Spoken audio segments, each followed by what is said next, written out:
Hello everyone and welcome back to JB's Little Gaming, where today we're taking a look at the Fantasy Age RPG, the kind of the core rules, and we're also going to talk a little bit about Titansgrave. If Titansgrave sounds familiar, a few years ago on Geek and Sundry, Will Wheaton put together a game of Titansgrave. He was kind of involved in the process of kind of creating this world, and it's a world using the Fantasy Age book. So here we have the PDF available for free online. You can go check out. If you just search Fantasy Age PDF, it should come up right away. And also, we're going to talk a little bit about the Titansgrave one. So basically, the whole idea of Fantasy Age is it's kind of a role-playing rule set and whatever that you can shape to what you want it to be. A bit like GURPS, if you're a role player or something like that, where it's meant to be able to be shifted to other things. For example, this is very much a fantasy game. It obviously, it's called Fantasy Age and has a lot to do with Dungeons and not a lot to do, but a lot in common with things you'd expect with like Dungeons and Dragons, Tolkien's universe, Middle Earth. Those sort of fantasy tropes are all in here. But it can certainly be transitioned into other things.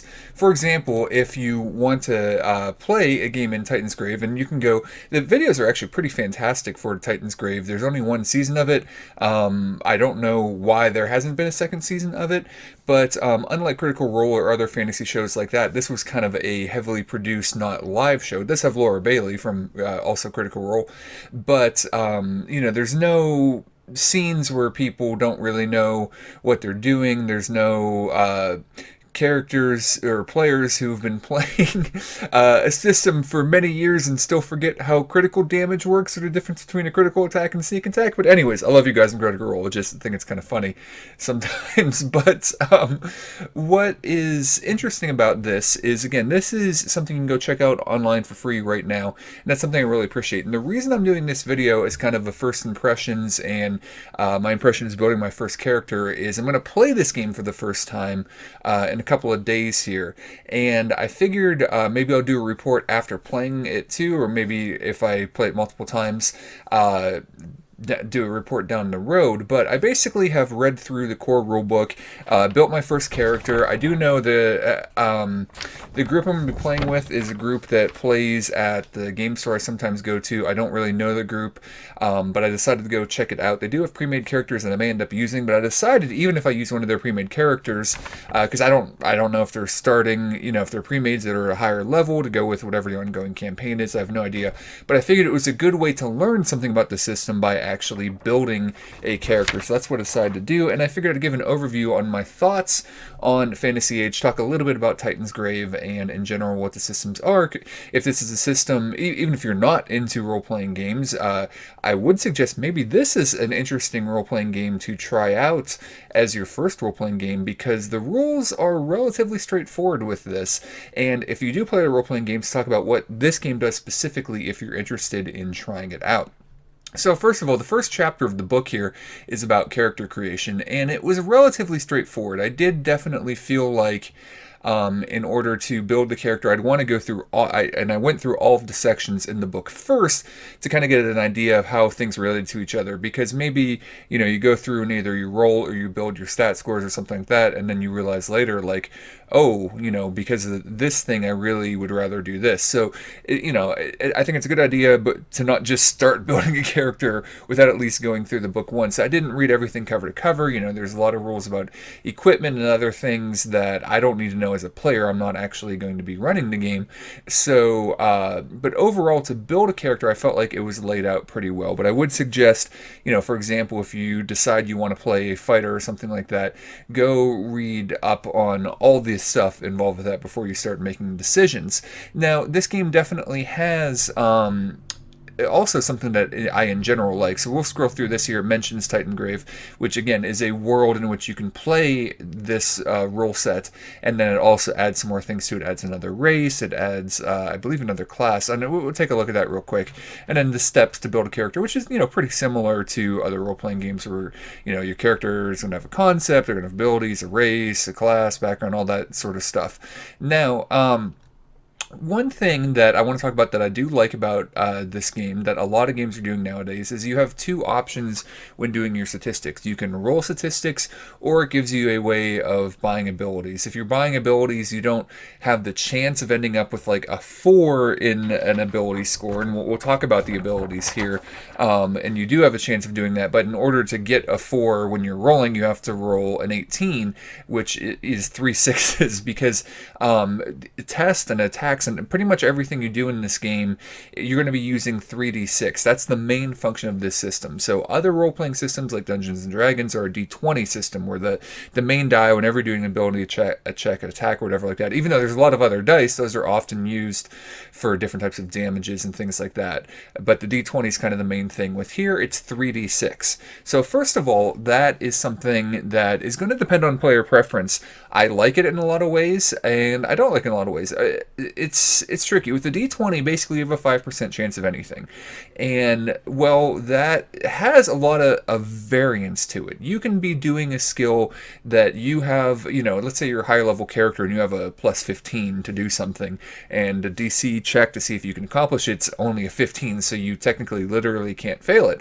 However, you always have a 5% chance of rolling a 1, which is an automatic failure. And 5% may not seem that high, but for any of you who play XCOM, you know those, or in this case, say a 90% chance, and talking about 10%, those can definitely come up. And that's something players like. Also in D&D, you actually have a lot of critical hits, especially once you have characters that crit on like a 19 and a 20. If you crit on a 19 and a 20, that's a 10% chance on any attack you're going to do a critical hit. And even if you're not doing attacks, if you're just doing certain things, there's always a 5% chance you're going to roll a critical, just like a 5% chance that you're going to roll a critical failure. And there's a lot of that, and because of that, because every number is just one number on the die, each is more likely, you have a lot of variance with the d20 systems.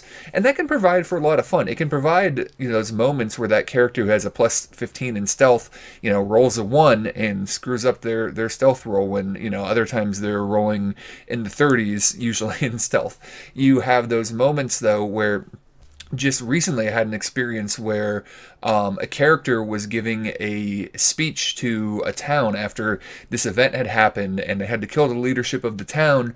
Now, they had to do it. This was the right thing to do, but, the town, how are they going to cope with this? And none of the characters in the group were charismatic characters, but the character that decided to speak, decided what they're going to say and happened to roll a 20, and then, that, along with the assistance of another prominent figure in the town, also explaining why this happened.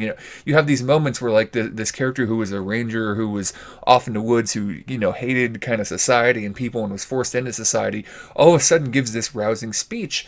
And the idea of having those oftentimes critical failures, critical hits, can be something fun in D&D, and this is going to lower that variance a lot. You're going to roll 3 sixes a lot less than this than you're going to roll a 20 in a d20 based game. However, if you're someone that doesn't like that variance, if you don't like that wide range of things, this is going to make things even out much more. When you're rolling 3d6s, you're going to have a roll in the middle of the spectrum, a roll that isn't a 3 or an 18, somewhere much more in the middle, way, way, way more often, because of using those 3 dice. And you're going to have more of a bell curve effect, so that most rolls are going to be more in the middle of things than each roll, having a flat percentage. So that's something that is very much going to depend on you as a player. So you can do this and you can roll, or you can buy skills. Now, your stat points or whatever. Now, let's talk a little bit about what is in this game. So, some of these things are things you would expect, like dexterity. However, dexterity doesn't also affect your range attacks. Dexterity is going to affect things like lockpicking, dexterous abilities. However, your accuracy is actually what's going to determine, like, your range attacks and things like that. Those are 2 different stats. So, there's accuracy, there's communication. Now, communication largely kind of replaces charisma and some other systems, but it's a little bit different. This is specifically communication focused. So in other games, like for example, if you watch Critical Role, the bard ended up being this amazing character who saved the party a lot of times because one of the cool things about playing a bard in D&D is while charisma oftentimes people may think of as a dump stat, there's a class where charisma is your spell based. Your spells are going to be based on your charisma score as opposed to your intelligence score or something like that. So in D&D, there are ways to use scores you may normally think of less valuable as something interesting. In this game, if you want to put points into communication, it can come in very handy. And this is probably going to depend on how you want to play your game. If you're playing a very, tactical-based miniatures, min-maxing, playing that style of game, then, and you're not worried about, like, getting out of combat by dialogue, if you're not worried about solving situations other ways, if role-playing as far as, communicating basically isn't a big part of your campaign, then maybe it's not worth it in doing this. But if you were playing a campaign where there's more of a balance between those, or even not all that much combat and a lot more discussions and decision-making and persuasion and things like that, then, this stat in communication is specifically on that. Now, the way these work is much like a lot of other games. You have a base score, and then you can have proficiencies. So, for example, this character, I've decided, even though a bard isn't a class in this game, because, and again, there are expansions and other materials out there with different settings and with different character classes and all that add to this game. This is just the very base bare bones that you can choose to build on. A bard is not one of the classes, but I kind of chose to build a bard. I actually have 3 points in communication. One I got from, I believe my race bonus or something like that. But because I'm choosing to play that sort of character. Maybe this group, they don't really do that, and this is going to be a terrible decision, but it's something I wanted to do as a player. It's not going to help me most of the time really in combat or anything like that, but just to give you an example, I have a +3 in communication. So if I'm doing a specific communication roll, I'll roll 3d6, I'll add my 3 in communication, and then based on if I have any bonuses to what specifically that communication is, I'll also add my proficiency. So this is somewhat similar to D&D, but I want to talk about one of the differences in a moment here, where since I have a 3, which is pretty high actually, especially for a first level character, I'll roll, add the 3, and then let's say I am doing a persuasion check. Well, maybe one of the things I picked when building my character is a persuasion proficiency. So specifically because it's persuasion and that I actually have a +5 to my roll. So my character, I actually chose quite a few. They're good at persuasion, performance, and bargaining. So all of those things I would have a +2. But let's say I'm trying to intimidate someone through communication. I'd still get my +3 possibly for communicating in that way, but I'm not skilled in that, so I'm not going to get the +2. Now, one of the things I do like, though, is when you add a point to something, and you can see this chart here, if you're rolling for your stats and you roll just a 3, you end up with a -2. That 3 doesn't go on your character sheet. So basically, you roll something and then put whatever the plus or minus is on there. So I actually really like this. Now, this is going to depend on the person, but one of the things I don't like about D&D is, and obviously Pathfinder being built off D&D, is this idea of I have a 15 strength. So what does that mean? Well, that actually means that I have a +2 strength. Okay. How does that work?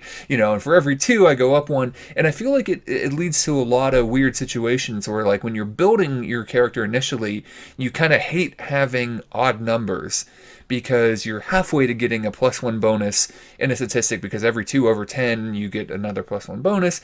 And then when you have the ability to, at certain levels up, if you choose not to take a feat and you choose to add to your ability scores, then maybe you add 1 to that. Great, I get a +1 in this, but then if all my other ones are odd, then I only get the 1 +1, or do I add it to something else? So I think it's a whole weird system. So if I'm helping teach a new player, it's one step easier in this game to be like, what's your score? +2. Okay, add 2. Are you proficient in this specific thing? Yes. Okay, add another 2. As opposed to that one extra step of, understanding what's your score. It's a 15. What does that translate to? Well, that translates to a +2. You're almost to a +3, but not really. And then and that may seem like a small thing, but I prefer games that you just have a straight up plus or minus, and that's it. I just find that to make a little bit more sense. Now, I mean, I played D&D back when I was like 8. I'm used to things like THAC0 and weird concepts in D&D that have been, a lot of them have been cleaned up. But the ability score thing, I think, is a little bit weird. So you also have a stat for, like, so we talked about accuracy, communication, constitution. Constitution works like you would expect to. There's certain things that are based on that, but your hit points is kind of a big thing. Dexterity does help your armor class as well. So again, accuracy and dexterity can both be important, particularly for like a range fighter, or my character who, as a mage, starts with like an arcane blast. All mages start with this ability, so my accuracy is going to be important for shooting that. And so I have a fighting stat. So my fighting stat is, I'm going toe to toe with somebody. So again, it's a little bit weird where I have a strength stat where I can, add my bonuses in that, but I also have a separate fighting stat. That's all not linked into just one if I'm doing a melee swing. So basically, yeah, strength is going to add to my damage, but am I going to be able to hit and things like that? So after fighting, we have intelligence, works like you'd kind of expect. Perception is its own stat. So that's something that's kind of interesting. And again, there are things within the game tied to perception.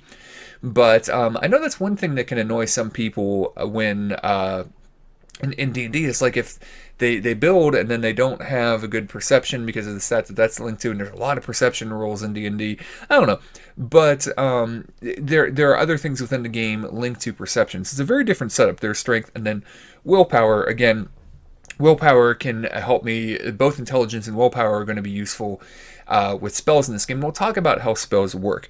But that's the list of things. So basically, if you're rolling, then, here's the stuff you roll. If you're buying stats, then you basically spend a point to get a level up. You can spend up to 10 points. You can't go over 3. You also can't lower stats to gain points. So there isn't like an array, because that could be a potential third option, but those are the two options when building that. So a little bit of a different setup. And I haven't really played the game. I don't know if I really like or dislike the idea of having an accuracy and a fighting stat and having a dex and a strength. But it's certainly interesting, and we're not going to go into all the details about how they interact, but, I'm interested in it. All right, so races. You have kind of the standard races like you would expect, dwarves, elves, and all that. And then the way this game works it is that each one of these is going to have certain things you're just going to get. If you're a dwarf, you're going to get +1 con. And then there's some other things that you're automatically going to get. Drinking seems to be a big part of this game. Drinking Constitution or whatever.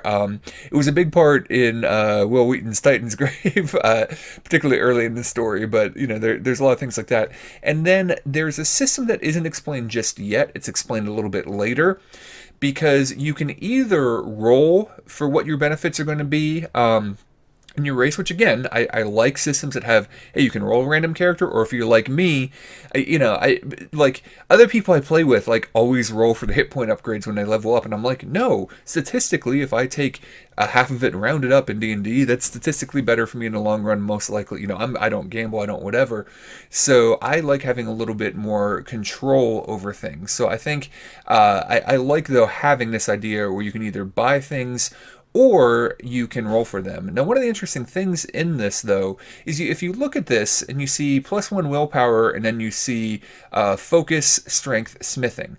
So focus, strength, smithing would mean that you would get a +2 on like smithing related things, and then strength is the base stat for smithing. That seems like it might be less valuable than getting +1 willpower, or +1 strength in particular. Say you wanted to be a melee fighter.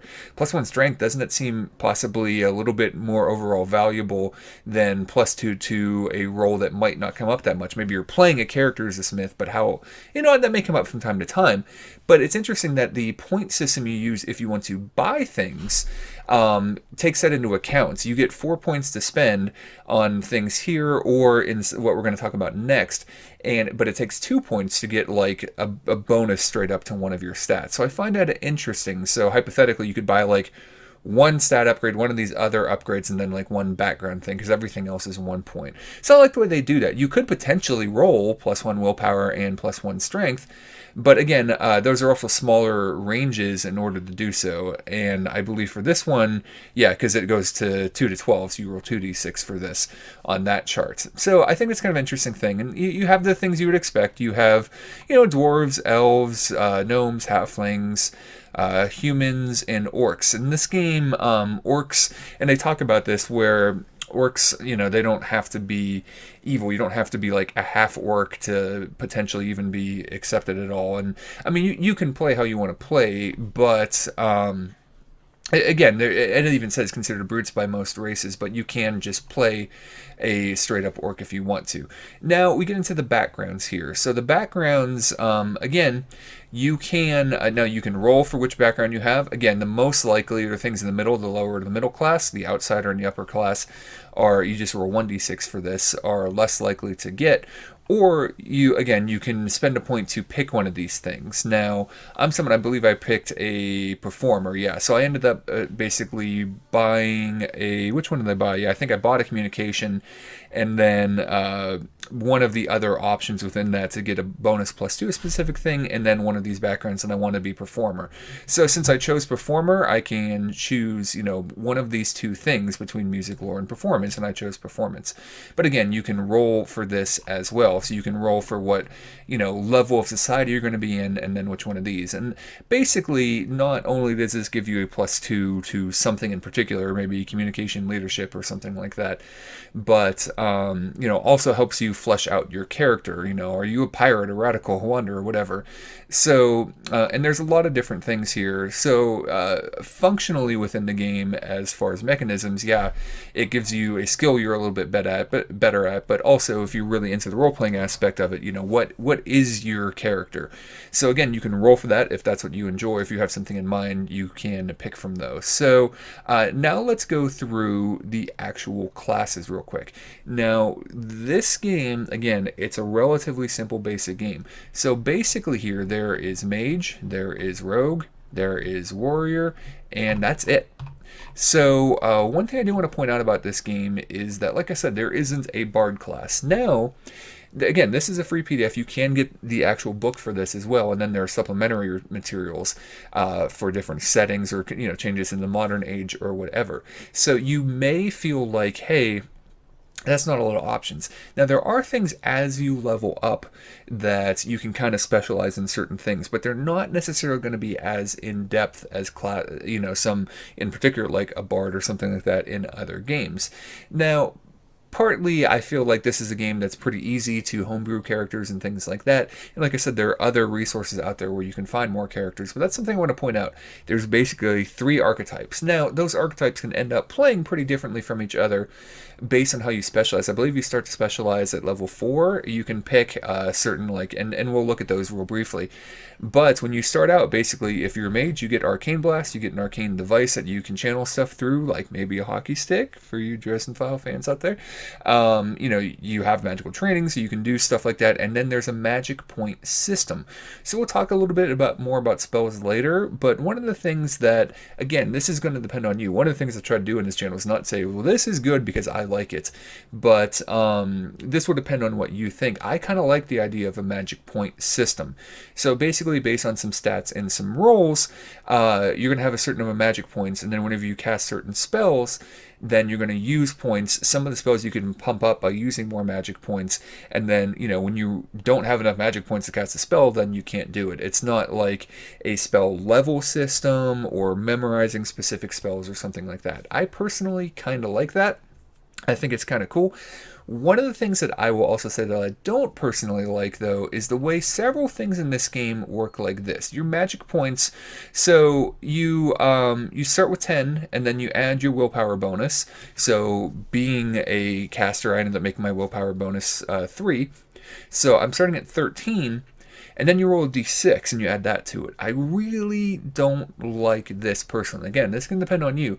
But, so I spend 3 of my 10 points building my character to add to willpower because I want that to be important.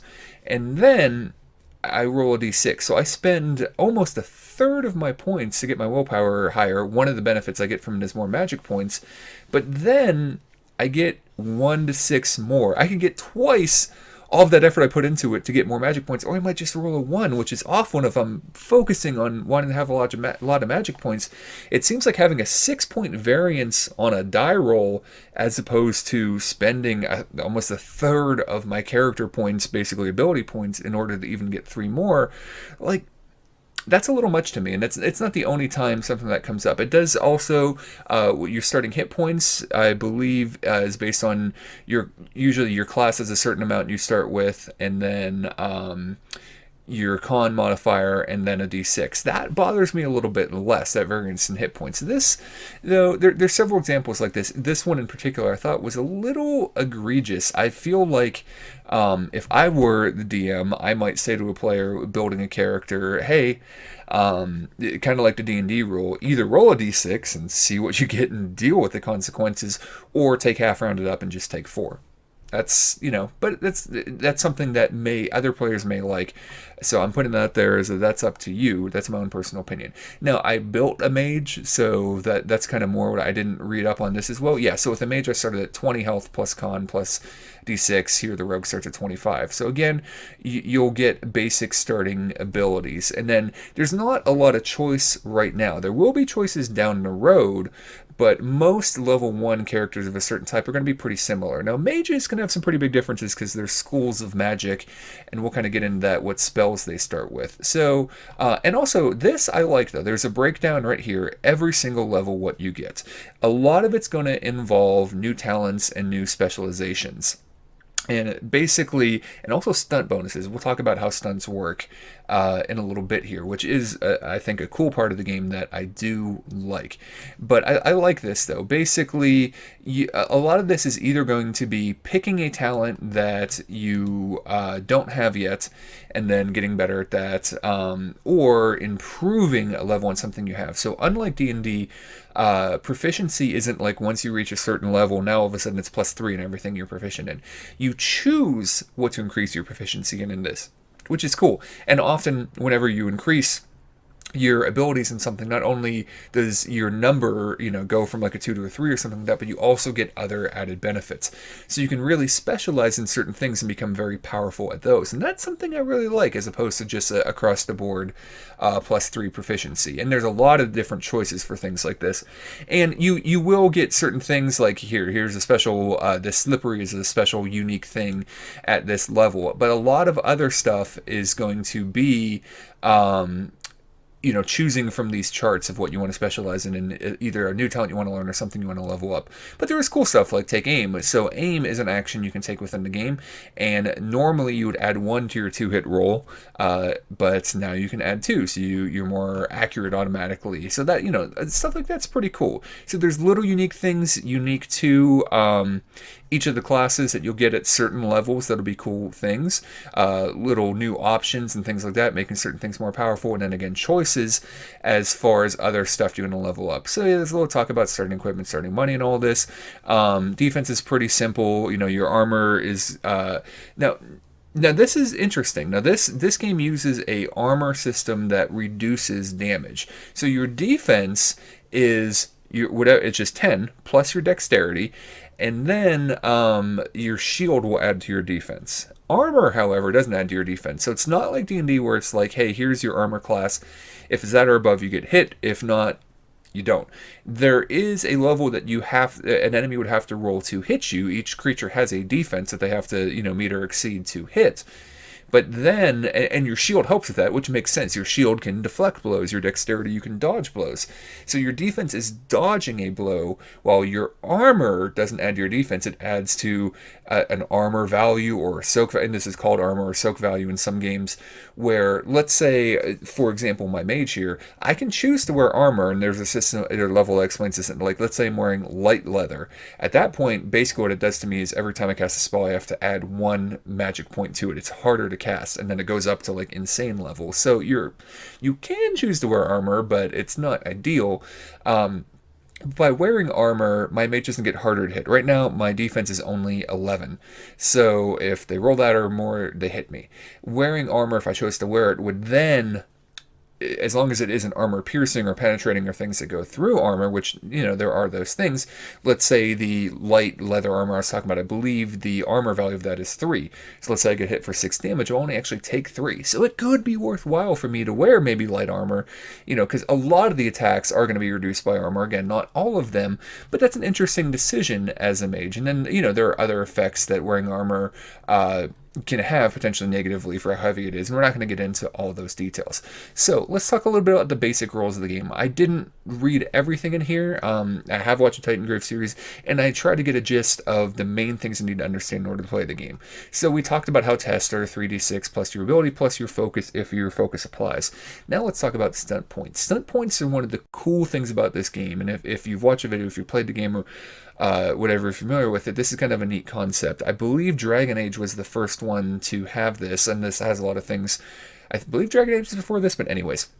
The way it works is when you roll your 3d6, if you roll doubles, okay, then you get to have stunt points. Stunt points are going to be based on a specific die. So normally when you're playing this game, you're going to want to have 2 d6s of one color and then one of a different color. And that's going to be your stunt die. And then based on what you roll on your stunt die, that's how many stunt points you have. So if I remember correctly, it doesn't matter which 2 dice are doubles. And then whatever one is your stunt die, that's how many points you have. Stunts can be used in all different kinds of ways. There are stunts that can be used in combat to do cool things. And we go through all these things, opposed test and all these things. If you've ever played a role-playing game, you're probably used to that sort of stuff. But I don't think there's a chart right here, but yeah, we'll look at stunts down the line. But basically, they allow you to do cool stuff in combat. Maybe get some armor piercing or something like that. They allow you to do cool stuff with spells. Maybe make it hit another. Normally, it only hit one creature, and maybe you can hit another creature or something like that. And you can combine things. Let's say you end up with 6 points. You could do a 5 cost and a 1 cost thing or something like that, or 2, 3 cost things.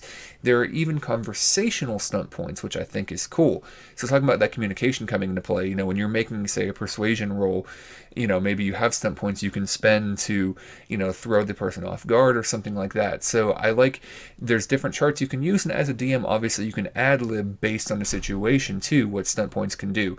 I know the Star Wars role-playing game also has something like this too, where you can succeed, but maybe have something bad happen also, or vice versa. I like this system. Now, this isn't going to have negative effects with you getting stunt points for yourself. It's just something that's going to help you out. Before we get on specifically to what some of the stunts do, I want to talk about the action economy in this game. This game has your basic major action, minor action, and then you also have the ability to do free actions. Like a lot of games have this sort of system. You can do one big thing like an attack. You can do a minor thing, like in this game, for example, taking aim is a minor action. So you say, I am going to take aim, so that adds 1 or maybe 2 if you're a rogue and you have that ability. You roll and you add that to your roll to see if you hit. Now, this game does not have automatic movement, though. If we look, actually, movement is a minor action. So if I want to move and then attack, then that's my major and minor actions. So let's say I'm a ranged person and I make an attack and I have to decide, do I want to move to a different position or do I want to aim and shoot? So that's something, it's going to depend on you as a player, but that's something that different than D&D or some other role-playing games. Now, you can do like a charge though. So this is interesting. You can move half speed and charge in to do a melee attack and get +1 on your to hit roll. So there's a little interesting thing. So, and a lot of tabletop games have things like this where, you can move your full movement, or you can do this charge action and still get an attack in or something like that. And that would all be considered one action. So you could even be in a situation where somebody's far away, you take your movement and then your charge and attack. So I kind of like that. I like the charge ability. I think it's kind of cool. There is a heal as a minor action. You have to have bandages, but this game, definitely allows you to potentially, do some healing during combat. And actually, as my character, one of the things I chose for, I'm trying to remember what it's specifically called, a talent or a specialization. I think a talent or a power. I don't know. It's the terminology I'm not great on. But I can do healing as a minor action. It's one of the things that I chose as a mage. I had a choice of 3 different things, and that's the one I chose because I'm playing combination healing. Healing is going to be a big part of my build, so I can do that as a minor action. It's kind of neat, and I also start with a healing spell, so I could technically like patch somebody up and then heal myself or something like that all in one turn. So that's something I think is kind of cool. And let's see, and of course you can run to do, like double move and things like that. There are other interesting things in this. We talked about the charge. You can defend. Again, I think you can do that in D&D, but very seldomly gets used. But you can do that. You can do a guard up, which is something different. That's a minor action. With defend, you're just not doing anything. You're not making an attack, and you're just getting defensive stance. It just gives you a bonus defensively. Where when you guard up, it's a minor action, but you can choose to get 1 or 2 more defense. But then you lose that much on any ability checks that you do, basically until it comes back to you. So it's kind of a risk-reward thing, but it's just a minor action. So you can prepare an action, so you can basically holding your action to say, okay, I want to do an attack here, but I'm going to wait until that enemy moves in closer because they're out of range or something, and I think they're going to move in. Let's see, I'm trying to remember what some of this other stuff is. I wrote down actually in the back of my player sheet to help me remember what some of this stuff is, but I'm trying to remember what press the attack is. I don't know. There's some cool stuff. Ready things, standing firm. I don't know. So, but there's even we're not going to go into details about everything on there, but the action economy is similar to other games, but a little bit different. And moving being a minor action is something that I think is kind of interesting, particularly because you do have that charge ability, though, if you want to go into melee. So they go into specifics of how you do things, killing characters. Actually, I didn't really read into this. So when a character hits 0, they're dying. They'll die in number of rounds 2+ their constitution unless they receive healing. Okay, so there's how dying works. So it's not quite death save, so you actually just straight up have more rounds to bleed out basically before you die, until you receive healing just based on your constitution. So it's not a guessing game where oh, I failed once and now I rolled a 1 and I die, like death throws in 5e. This one is like you have a set number of rounds in order to get that, and you get a bonus to that based on your constitution. Okay, so here is an example of combat stunts right here. So this whole section, and like I said, there's ones for magic, there's ones for communication, and you can make up stunts depending on the situation for what your character is doing specifically. So you can do things, and you notice there are a lot of things that are multiples within the same range. There's a couple that cost 1. Or, you can even spend more than that on that first 1, 2, 3, 4, all the way up to 5. So, 5 lethal blow you deal an additional 2d6 damage on your attack. That's pretty nice. So, if you rolled a 6, you could potentially do a lethal blow, and then let's say it was with a ranged weapon, do a rapid reload. So immediately reload your weapon. If you roll a 6, you could do 3 different 2 abilities. And we're not going to go into what each one of these are, but there's some cool stuff. Taunting, could definitely be a cool ability. Lightning attack, we're not going to go into what all of these are, but this is kind of a fun part of the game. It may take a little while, as much as this game I feel like is suitable for new players.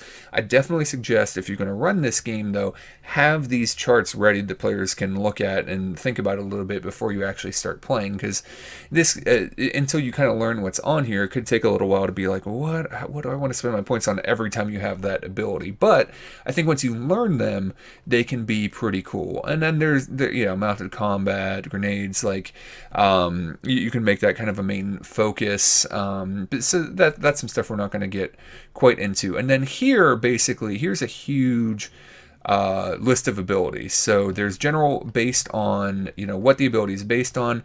These are based on fighting, axe proficiency, bludgeoning. These are based on intelligence, arcana, arcane lore, stuff like that. So these are things that you can pick again that specialize in, get a bonus in. Now the talents. Okay, here's what I was talking about though. Again, I was not necessarily remembering the name about things. So here's something when you improve a talent. Okay, so when you start off with the first time you get a level in a talent, then you're a novice at it. And these are the things that I really think are interesting. One of the things that's really going to set your character apart from other characters.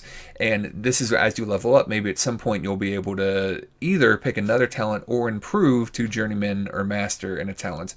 And these are actually, I think, one of the more interesting parts of the game. I really do like the stunt dice thing, but this is nice because you're getting an ability, and you can be jack of all trades, master of none, and have a lot of little cool things you can do or really specialize. Now, there are rules when you level up about when you can take certain types of talents and things like that, but if you really want to focus on something, you can. So, for example, this is the one I'm starting with. So, as a novice, I can heal as a minor action. That's kind of cool.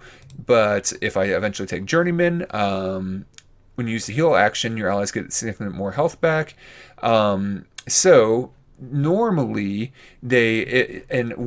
for example, if I do like a healing spell, and we'll talk about magic again in a second, but I would make a roll to see if I beat a certain number. Spells can fail in this game. They don't automatically hit or automatically succeed.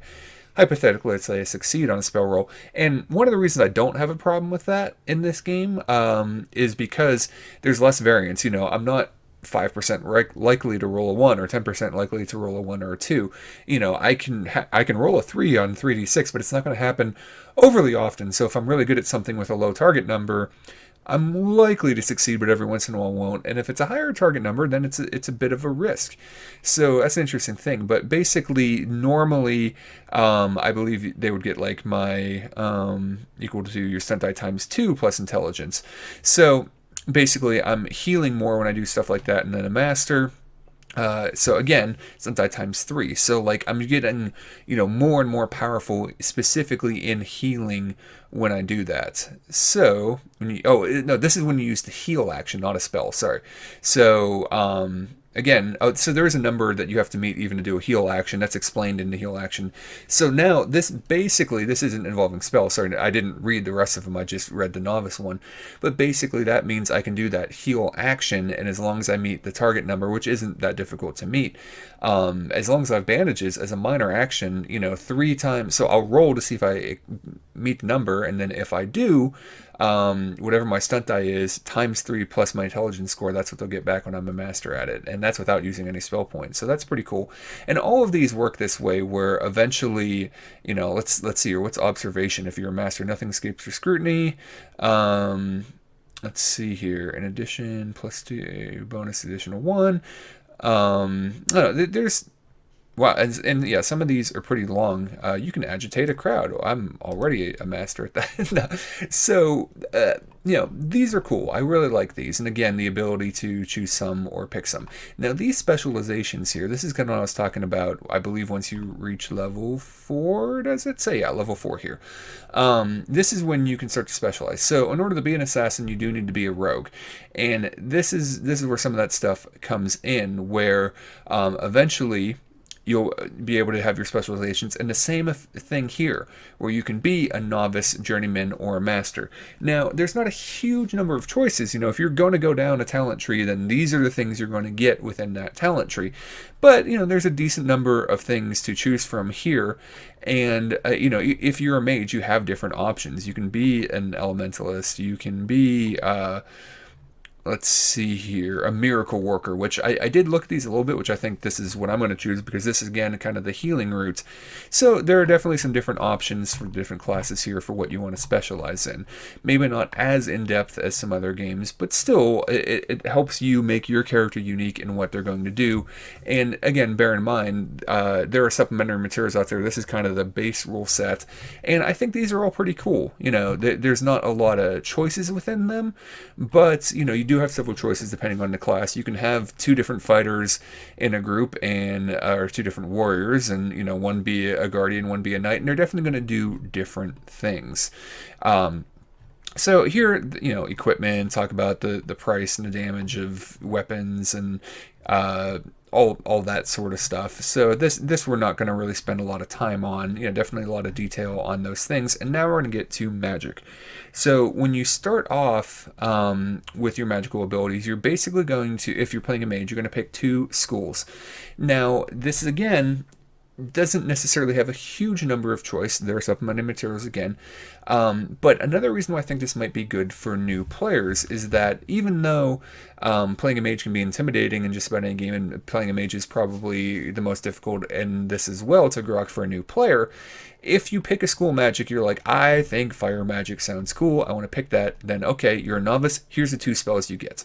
Eventually, or let's say Air Arcana. So you start with Protective Winds and Voices on the Wind. Then when you become a Journeyman, you learn to spell Wind Blast, and then you gain the Arcane Focus for Air Arcana. So just because you're a novice in the school, you don't get that extra +2 added to your score, but when you become a journeyman, now you do. So whenever I cast an Air Arcana spell, I'll add my intelligence plus now my proficiency, and you don't get it right away just for picking those school. So you start off with 4 spells, you'll pick 2 schools, and again, for those of you who are super interested in customization and choice, you're in the Pathfinder, you're into whatever, and you want ridiculous number of options without supplementary materials, then I will say, then maybe this isn't the game for you. But if you're new into role-playing, then this might be a pretty interesting option for you, and it is streamlined a little bit. And again, then you can choose to add to it. You can, choose to play Titansgrave specifically or something like that. And this, as you go, basically you'll get 2 spells, and then another spell, and then at 3rd level, so you then 1 more spell, and then, let's see here, you can also choose 1 spell, with 1 spell stunt, you can perform -1 spell point when casting Air Arcana spells. Okay, so, there's, depending on the 2 schools you pick, and I believe it's kind of the same thing applies here, where eventually you can choose other schools of magic or power up the ones you have. So being able to get that +2 bonus, taking the 2nd level of things, is pretty important. So you may want to do that if there's, you end up at that point, you'd have 3 spells in a school, and you're really good at casting those. You're getting your intelligence bonus and this bonus, or, whatever bonus is used for the spell. So right now I am in healing and lightning, because I thought the lightning spells look cool, and I also wanted to be able to deal some cool damage as well, and those are the ones that I started with. So that is the way that magic works. And then so here's some more things: exploration stunts, role-playing stunts, things like that, different charts. And then we're not really going to get into the Game Master's Guide. There's a whole section specifically on if you're going to be the Game Master, which obviously I haven't read yet, but eventually if I get more interested in the game, I may get into, and then more specifically about getting into the rules and mastering them. And then there is a section obviously with some creatures. There is a monster manual, there is supplementary materials and all that, but there's a decent number of monsters that not a huge number, but for something you can also get for free and something meant to be the core that you can build off of, there's kind of a look at things. And then obviously there's also some items in here.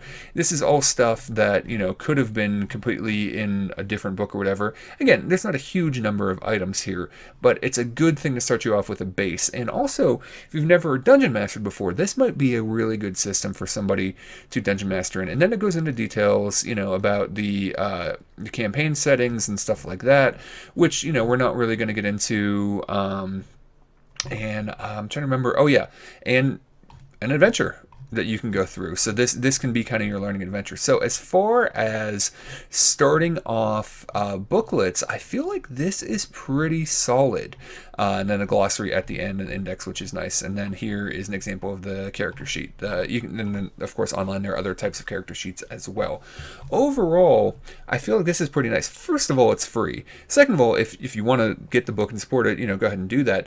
But it gives you all the tools you need. It's kind of like the base level of, it has the rules and then enough character classes that because they vary later on, you can do stuff with, enough monsters you can do stuff with, you can make stuff up You can get supplementary materials if you want, but there's enough there to get started. There's a starting adventure in there. So if you're either new to role-playing or new to GMing, then this might be pretty interesting for you to look at. It's definitely affordable. First of all, it's affordable if you want to use the free PDF, but the books themselves, this book isn't all that expensive. So, and actually, let's check right here. Yeah, you can get it for $28.52 on Amazon right now.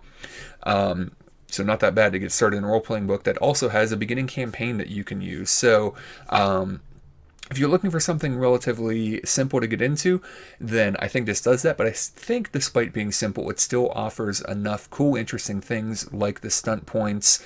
And again, that variance thing, that's going to be up to you whether you prefer D20 or the 3D6. I like using the spell points. I think that's kind of cool, but it's not going to overwhelm new characters, because even if you want to play a mage, okay, what 2 schools do you want to learn from? There you go. Here's your spells. Here's how they work.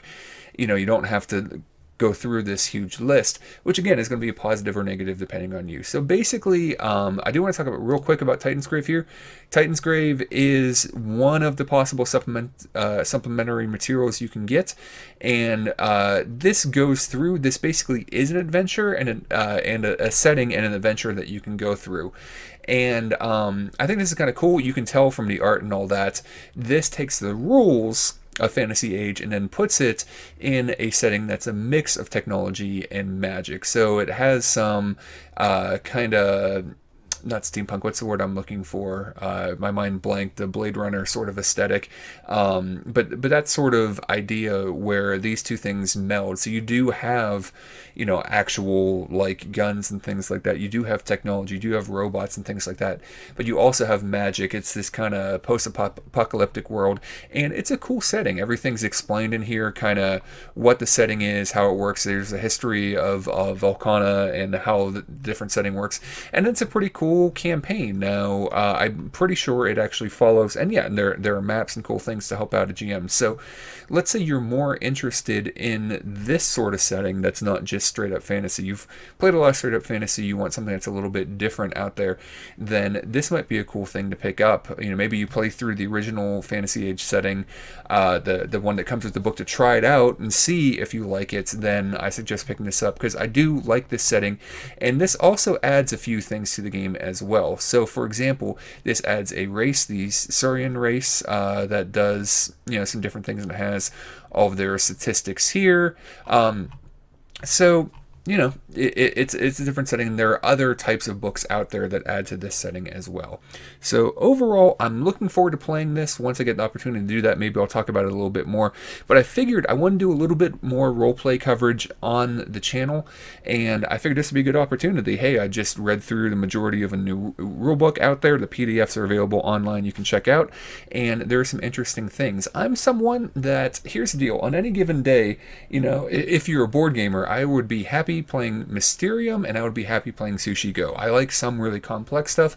I like some really light and simple stuff.